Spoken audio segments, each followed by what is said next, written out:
Welcome back to Bo's Garage, boys. So, we're talking GM today. The 4 best engines, in our opinions. This is not just my opinion as a GM tech. This is also the opinions of everybody in our shop. So, I polled everybody the 4 best engines you can buy brand new from GM off the showroom floor. Now, this is not talking particular cars. This is just the engine on certain platforms. Now, let's get started. I said before I get started, this is just our opinion as the people that fix these damn things. What we don't see a lot of trouble out of, what we see to be pretty solid. There's probably gonna be somebody disagree with one of the choices in here, but you know what? Nobody's ever gonna agree on everything. But let's get started. So this is our particular order. Like, not one is not better than others. This is just 4 really good engines GM sells. The first one, in our opinion, is the L5P, the 6.6 Duramax. I really don't need to say anymore. Everybody that's driven a Duramax that I've talked to, I've seen that they don't have a lot of trouble. The biggest problems I've seen with L5Ps is the same problem that every single diesel on the market has, and that's the DEF crap or a transmission problem, because now they don't actually have Allisons. The transmission they have is a GM developed transmission that's badged as an Allison. I've seen a lot of trouble with those, but we're not talking the transmission, we're just talking the engine. The L5P, it's honey. It's a powerhouse. It'll go and go and go and go. We see a lot of high mileage units, so proof's in the pudding there. It's the 3-liter straight 6 Duramax that's found in the Sierras, Silverados, Yukon, Suburbans, Escalades. 10 out of 10 would recommend it. I mean, they have had problems. I've seen problems, especially I have wiring harness issues, of course, DEF issues, coolant pump issues, because they have an auxiliary coolant pump. But all in all, it's a pretty solid engine. The only problem with the LZO, now granted they've bumped the service interval higher with the little oil pump drive belt at the back of the engine, but that's like, to me, that's still a little something that would go in the back of my head, because I drive a lot. I put it this way, in 5 years of me having that car, I'll have over 200,000 miles on it. I put miles on my car, so those are things I think about. But all in all, it is an engine 10 out of 10 I would recommend to anybody in the market if they were looking at GM.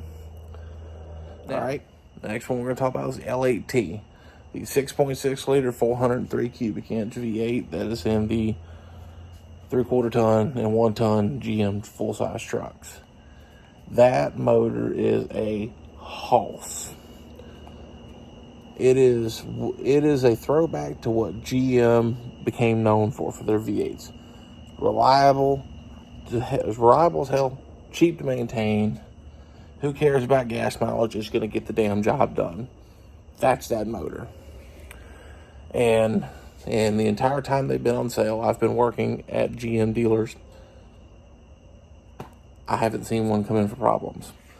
I'm going to scratch that. I've seen one come in, it had like 200-something thousand miles on it already, and it had an oil pan gasket leak. Ooh. Honestly, I've never seen a GM V8 that didn't leak oil. So, honestly, if all you're going to have to do in 200,000 miles is an oil pan or maybe a rear main seal, shit, that's worth it. Yeah, you're going to get 7 miles to the gallon, but who cares? It's going to last you. And to me, that's solid. That's worth it. Last one on our comprehensive list here. This one's probably going to have somebody in a tizzy in the comment section. But this is going off of our experiences in the shop.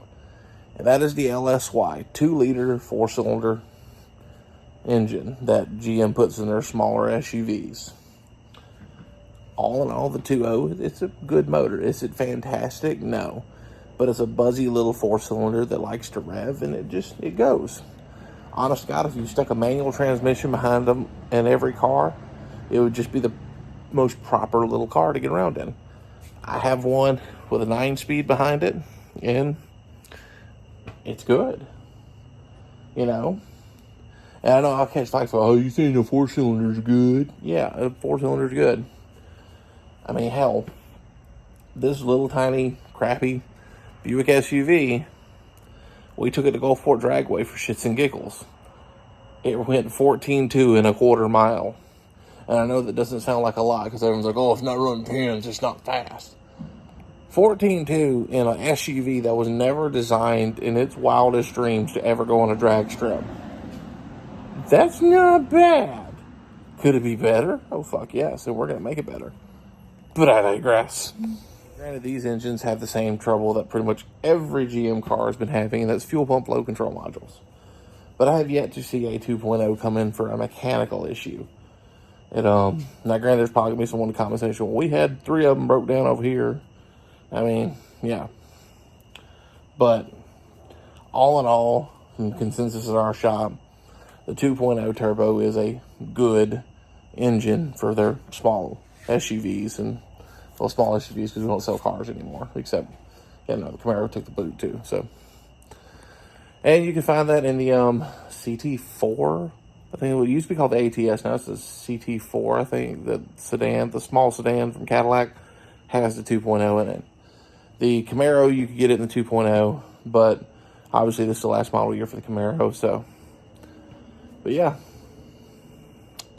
that's the list of the 4 engines that we would all recommend from new GM products if you were to buy a new GM product. Like I said, this is our opinions as technicians. Someone's down there is going to complain or have a differentiation of what that, but it's the internet. Everybody's got an opinion, so have a nice night. Thank you very much for watching.